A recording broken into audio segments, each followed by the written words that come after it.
2 years ago, I quit social media, and I do not regret it. I'm so thankful that I was able to delete it and remove myself from a world that was becoming toxic. And I want to say this.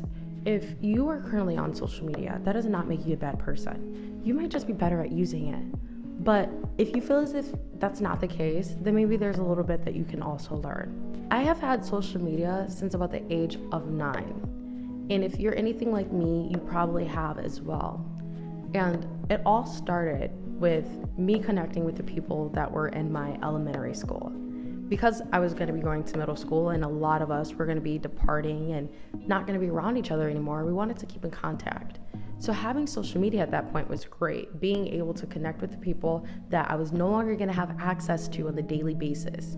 And after that, I was in middle school, and in middle school is when the birth of Snapchat was. And with the birth of Snapchat came every other platform pretty much. And I had them all. So I was on them all, and it was all for me to connect with my friends, to have these huge communities where, in middle school, we would literally have these huge video calls on Uvu, and we would all call each other and talk. So it was so crazy that we would actually communicate and be involved with each other. And that is not the case now. When I was in high school, social media was for aesthetic purposes. You were to post videos and pictures just so that they were cute. And I'm not like that. I am just kind of like this funny person that's just like, I don't want to take things too serious, And it makes you realize at some point, social media really was a tool for us. And now, what is it for you? These are my personal experiences and my take on how social media has influenced my life. When I graduated high school and I was in college, I had so many friends, right? So many friends that I needed to keep in contact with, that I needed to see what they were doing. And social media actually helped me do that. And it was great. I was happy for it. I was thankful for it. I was able to get a lot of the little communication out of the way without having to do much. And the moment that I no longer was on campus, why did I need access to everyone's life? I was no longer on campus in 2022. I literally did not go on campus. I had every class online, yet here it is, I'm sitting here checking to see what you're doing. Not here to be pessimistic or anything, but at the end of the day, I do not care to see what someone else is doing. And that can sound so rude, but think about it like this. When you are living your life in a world that's no longer filled with social media, no longer filled with, I wake up and I take a photo, I wake up and I check my phone, I literally go to the bathroom and I bring my phone. When you no longer are in the world of constantly trying to be up to date with people, you actually start to connect with them. I remember when I started to actually become closer friends with people because I no longer was like, hey, let me send you a streak, or hey, let me send you this TikTok so that our friendship can be closer. That's not true. People are looking at the stuff that you send them because of those are your ways of communicating with them. You set the boundary that, hey, because of I'm going to allow someone to communicate with me through Snapchat, through Instagram, those are their means of doing it. If you want to get a hold of me, call me, text me. I feel like when you grow up and you're not having these personal relationships build up, it really creates wedges in your life. Me, that's literally me. I was the person that was doing that to my own self because I wanted to fit in with the rest of the people. I wanted to have social media so that I did not feel as if I was alone. Not having social media when you're in your 20s, it's weird. People are like, what's wrong with you? And I feel as if it should not be that crazy. It should not be that crazy that I'm telling you that I don't want to Snapchat you. I don't want to Instagram message you. How about you just text me like a normal person?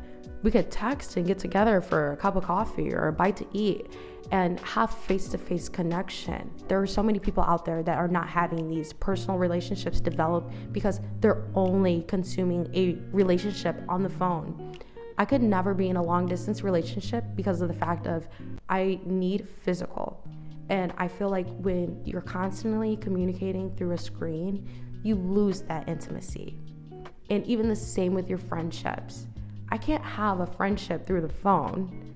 Like, theoretically you can because you're being delusional, but you really can't. The people that you have in your life, those should be the ones that know everything. And when I quit social media and I was going on all these trips and experiencing life, I realized that every time that I got jealous or envious because of I was looking at someone else's social media because I wanted to live in the false world versus actual reality. And I'm like, wow, I'm doing that. But here it is, I'm not posting it. I'm not showing every person, hey, look, this is what I did. Hey, look, because I just wanted attention. How about you? All I wanted was attention. All I wanted to know is how many people were going to view this, how many people were going to like it, how many people were going to comment. I don't care anymore. I think it's so nice to not actually care. I care now to see how many people have I helped. I now do things with my life such as I wake up and I do my yoga, I take my shower, and I get myself ready for the day. I prepare, I now make myself lunch, I make myself dinner, and I've always pretty much done that. But I'm doing it a little bit more, and I'm doing it a little bit more with energy because if I'm not on my phone seeing every single thing that someone did today. Do you know how draining it is to have access to everyone's life? It's draining. But also, you wanna know what's crazy? There's no privacy. You can't have privacy if you're constantly sharing with the world what you've done. Sometimes it's okay to be mysterious. Sometimes it's okay to let a good moment go by. Because I was struggling. I was so struggling to just have friends in general, because if you will lose friends when you no longer have social media and people are no longer able to just quickly see what you're doing, they're not gonna start texting you. Very few will. And the ones that do are keepers. But you shouldn't have a whole bunch of friends anyway. You should be selective of the people that you invite into your life. And that's why privacy is huge when it comes to social media. You're inviting people into your life to know everything about you. If for every hour you spent on social media was $20, how much money would you be spending a day? Ask yourself that and answer it. Because with that knowledge, I now know I need to do something in the physical world. I need to be physical. And it's getting to know the people around you. Know your neighbor. Say hi to someone that's walking. Smile at a stranger. Stop looking down at the phone. Look at the amount of time that you spend watching TV, any screen that you're in front of.